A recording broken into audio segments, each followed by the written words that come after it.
कहानी एक टाउन की है जहां आज से 35 साल पहले 3 लड़कियों का मर्डर हुआ था। और जिन लोगों की कहानी एक टकला रिपोर्टर सबको हैलोवीन के दिन बता रहा था, और वो ये बताता है कि जिन 3 लड़कियों का मर्डर हुआ था उनकी उम्र उस टाइम 16 साल की ही थी। और इसी तरह से उस सीरियल किलर का नाम स्वीट 16 रख दिया गया, जिसका आज तक कोई भी पता नहीं लगा पाया कि वो बंदा कौन था, क्योंकि वो सबका मर्डर ही मास्क पहनकर करा करता। टाउन के सभी लोगों के अंदर डर बैठ चुका था और अब हैलोवीन के दिन वो लोग भी उस स्वीट 16 किलर का गेटअप लेने लगे थे। फिर हमारा सीन शिफ्ट होता है जिसमें हम देखते हैं एक लड़की को जिसका नाम जिमी होता है। उसे अपने दोस्त के साथ कॉन्सर्ट में जाना था और उसके मम्मी पापा उसे जाने नहीं देते और उसे जाने के लिए मना करते हैं, क्योंकि वो 3 मर्डर जो सीरियल किलर ने करे थे वो आज ही के दिन हुआ था। अब हमें यहाँ ये भी पता चलता है कि जिमी को सेल्फ डिफेंस आता है, पर फिर भी उसके पेरेंट्स डर रहे थे। रीजन ये था कि जिन 3 लड़कियों का मर्डर हुआ था वो उसके पेरेंट्स के ही दोस्त थे। पर जिमी कॉन्सर्ट में ना जाने के लिए नहीं मानती है और अपनी दोस्त अमेलिया के साथ जाना चाहती है, तो उसके पापा बोलते हैं कि मैं छोड़ के आऊंगा, और इस चीज पर डील पक्की हो जाती है और वो मान जाते हैं। अब वो लोग घर से निकल जाते हैं और जिमी की माँ घर पर अकेली रह जाती है।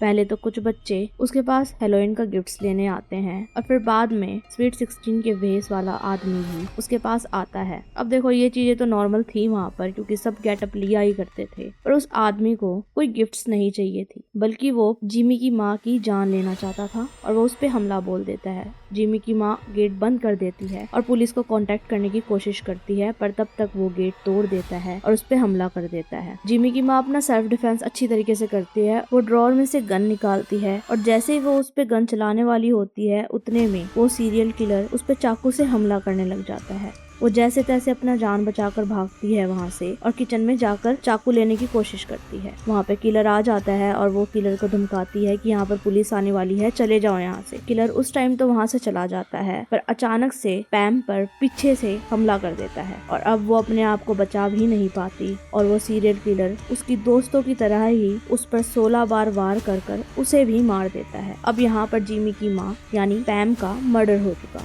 वो भी उसकी दोस्तों की तरह। अब पूरे टाउन में हड़कंप मच जाता है कि स्वीट 16 किलर वापस आ चुका है और वो सबको मार देगा। जिमी भी अपनी माँ के मर्डर पर बहुत रो रही थी। अगले दिन वो कॉलेज में होती है तो इन्वेस्टिगेशन करने के लिए पुलिस ऑफिसर्स आते हैं और वो उसे ये बताते हैं कि कुछ दिनों से तुम्हारी माँ उस टकले रिपोर्टर से कुछ ज्यादा ही बातचीत कर रही थी। तो जिमी उससे मिलती है और उससे पूछती है कि क्या रीजन था, बार बार मैसेज क्यों कर रहे थे मेरी मम्मी को। तो वो बताता है तुम्हारी माँ के पास भी कुछ दिन पहले एक लेटर आया था जिसमें लिखा था यू आर नेक्स्ट, और हम दोनों उस सीरियल किलर को ढूंढ रहे थे। अब वो ये बातें अपनी फ्रेंड अमेलिया से जाकर डिस्कस करती है। अमेलिया ने अपनी माँ का आइडिया यूज करते हुए अपने साइंस फेयर के लिए एक टाइम मशीन बनाई थी। फिर जिमी देखती है कि उसने वही डेट उसमें मेंशन कर रखी थी जब 35 साल पहले स्वीट 16 सीरियल किलर ने उनकी माँ की दोस्तों को मारा था। फिर अमेलिया कहती है अगर ये टाइम मशीन काम कर जाए तो हम पास्ट में जाकर इन मर्डर्स को रोक सकते हैं, जिससे जो कल तुम्हारी माँ का मर्डर हुआ था वो भी रुक जाएगा। पर बहनचोद ये काम ही नहीं कर रही। फिर जब वो शाम को एक दूसरे से इस बारे में बात कर रहे थे तो स्वीट 16 किलर वहाँ पर भी जिमी को मारने आ जाता है। जिमी अपनी जान बचाते हुए टाइम मशीन के अंदर छुप जाती है और वो उसे खोज लेता है और वहाँ पर उसको स्टैब करने की कोशिश करता है और चाकू मारते मारते वो टाइम मशीन पे मार देता है, जिससे टाइम मशीन ऑन हो जाती है और जिमी उसके थ्रू उसी डेट पर चली जाती है जब स्वीट 16 किलर ने फर्स्ट टाइम मर्डर किया था। अब वहाँ पर पहुँचते ही उसका टाइम मशीन तो खराब हो जाता है और वो उसको वहाँ पे छुपा देती है और फिर बाद में वो अपने मॉम डैड के कॉलेज में आ जाती है, जहाँ पर वो 3 लड़कियां भी देखती है जिनका मर्डर हो चुका था। और वहाँ पर एक लड़की उस पर बॉल्स पे बॉल्स मारे ही जा रही थी और जिमी ये देखकर बहुत शॉक्ड थी कि वो उसकी माँ ही थी जो उस टाइम पर बहुत बोल्ड थी। उनका ग्रुप रैगिंग करने के लिए पूरे कॉलेज में फेमस था और वो लोग जिमी की भी रैगिंग करते हैं। फिर बाद में वो एमेलिया की माँ से भी मिलती है और उसे बताती है कि उसकी बेटी ने वो टाइम मशीन बनाई, वो भी आपकी डायरी की मदद से। और अमेलिया की मॉम को इस चीज का विश्वास इसलिए हो जाता है क्योंकि वो टाइम मशीन पर रिसर्च कर भी रही थी और उसने अपनी डायरी और इसके बारे में किसी को कभी भी कुछ नहीं बताया था। फिर जिमी उसको बताती है कि आज रात तुम्हारी 3 दोस्तों का मर्डर होने वाला है और काफी सालों बाद मेरी मॉम का भी मर्डर हो जाएगा, इसलिए मैं सिर्फ इन चीजों को ठीक करने के लिए आई हूँ। फिर जिमी अमेलिया की मॉम को अपनी टाइम मशीन के पास ले जाती है और उसे बताती है पहले तो वो टाइम मशीन चल नहीं रहा था, फिर जैसे ही उस किलर ने उस पर स्टैब करने की कोशिश करी और उसका चाकू उस पर घोंप दिया तो वो चल गया। फिर अमेलिया की माँ बताती है हाँ शायद उसमें कंडक्टर की नीड थी और वो मिसिंग था इसलिए नहीं चल रही थी। और फिर वो उसको ठीक करने लग जाती है ताकि जिमी अपने टाइम पर वापस जा सके। फिर हम जिमी के फ्यूचर की तरफ देखते हैं जहाँ पर उसके पापा और सारे उसके खोने पर बहुत दुखी थे। वहाँ पर अमेलिया बताती है कि वो पास्ट में जा चुकी है, वो भी मेरी टाइम मशीन के थ्रू, पर कोई भी उसकी बातों का यकीन नहीं करता सिवाय उस टकले बुड्ढे के। फिर हम पास्ट में देखते हैं जिमी अमेलिया की मॉम के साथ एक पार्टी में चली जाती है जहाँ पर मर्डर होने वाला था, और वहाँ पर जाकर अपनी मॉम और उनके दोस्तों को बताती है कि थोड़ा संभल कर रहना, आज यहाँ पर कोई मर्डर होने वाला है। और वो लोग उसका मजाक उड़ाकर उसे वहाँ से बाहर फिकवा देते हैं, पर फिर भी जिमी हार नहीं मानती और उन पर कड़ी नजर रखे रहती है। फिर उनकी एक साथी ऊपर अपने बेडरूम में चली जाती है और वहाँ पर स्वीट 16 किलर के वेश में एक आदमी आता है, और उसे ऐसा लगता है कि वो उसका बॉयफ्रेंड है, पर वो पास आकर उस पर 16 बार वार कर देता है और उसे वहीं पर मार देता है। उसके चिल्लाने की आवाज सुनकर पैम और जिमी भागे भागे आते हैं और पैम की हालत बहुत बुरी हो जाती है। फिर पार्टी से बाहर आकर पैम जिमी से पूछती है कि तुम्हें कैसे पता था मर्डर होने वाला है, पर जिमी सच ना बताकर उसे कहती है कि मुझे फ्यूचर के विजन आते हैं। फिर सीन पास्ट में आता है जहाँ पर वो टकला बुड्ढा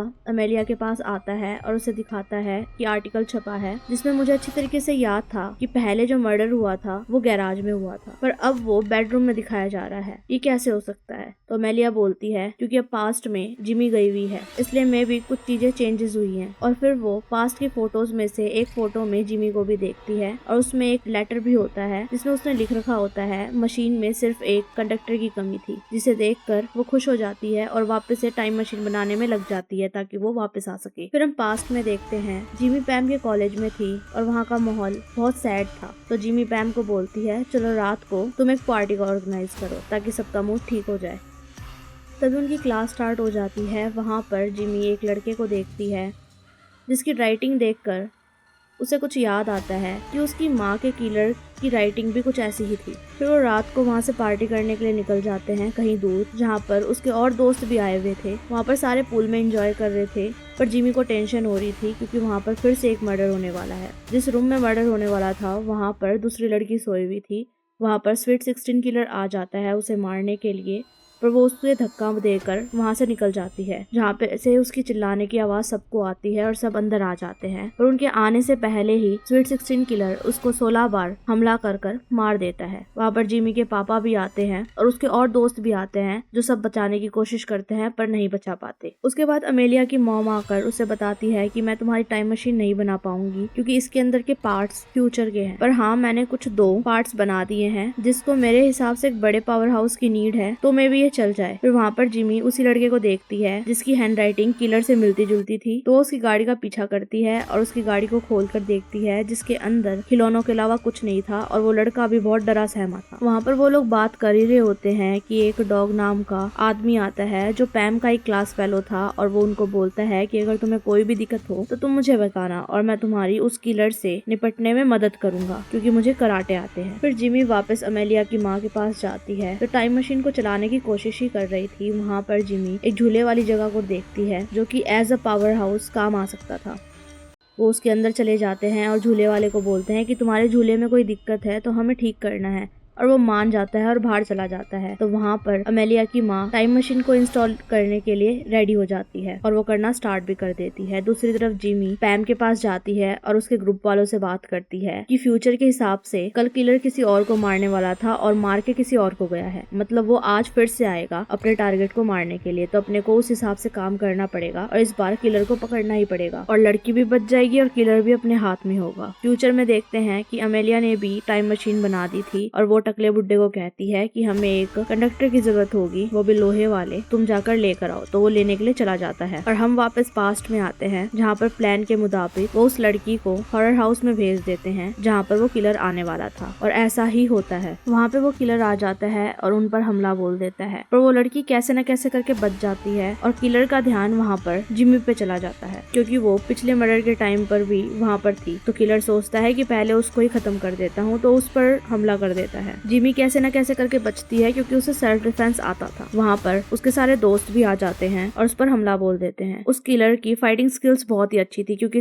उसने सबको अकेले मिलकर संभाल रखा था। ऐसे करके पीछे से जिमी उस पर स्टैप कर देती है और वो किलर वहीं पर मर जाता है। जब उसका मास्क उठा कर देखते हैं तो वही लड़का होता है जिसका नाम डॉग होता है और जो क्लास मॉनिटर होता है। और वो लोग ये सोच रहे होते हैं कि हमारी क्लास फेलो हमें क्यों मारना चाहता था। फिर पैम बताती है कि ना इसकी एक दोस्त हुआ करती जिसको हमने नाइट आउट पे बुलाया और उसे इतना बुली करा कि उसने गुस्से में आके बहुत ड्रिंक करी और ड्राइव करके वापस जाने लगी। तब उसका एक्सीडेंट हो गया और वो वहीं पर मर गई। तो डॉग उसी का बदला लेने के लिए हम तीनों को मारना चाहता था। फिर जिमी ये सब सुनकर उनको बोलने लगी, क्या तुम लोग इतने बुरे हो? मुझे यकीन नहीं होता कि पैम तुम भी इतनी बुरी हो। और पैम बोलती कि मैं तो उस दिन पार्टी के अंदर भी नहीं थी। पर जिमी बिना सुने वहाँ से जाने लगती है। उतने में ही कोई दूसरा किलर आकर उस लड़की को मार देता है। फिर वहाँ पर जिमी बोलती है असली किलर तो यहाँ पर मर चुका है, शायद ये किलर टाइम मशीन की हेल्प से फ्यूचर से आया है। फिर हम फ्यूचर में देखते हैं तो एमेलिया को भी उस स्वीट 16 किलर ने मार दिया था और पास्ट में जो रिपोर्टर था उसे भी फ्यूचर से आए हुए स्वीट 16 किलर ने मार दिया था। और अब वो पीछे पड़ा हुआ था जिमी के, जिसमें एमेलिया की माँ उसे टाइम मशीन में बिठाने की कोशिश करती है और उसे बोलती है तुम यहाँ से चली जाओ वरना सब बर्बाद हो जाएगा। और वहाँ पर वो किलर भी आ जाता है जो उस पर हमला करने ही वाला था कि पैम उसे पीछे से आकर पकड़ लेती है और वो किलर उसे उठाकर नीचे पटक देता है। और वो दोनों के दोनों ही उसका सामना नहीं कर पा रही थी और वो पावर हाउस को ऑन कर देती है जिससे वो लोग दीवार के चिपक जाते हैं। पर वो किलर फिर भी पैम के पास आने की कोशिश कर रहा था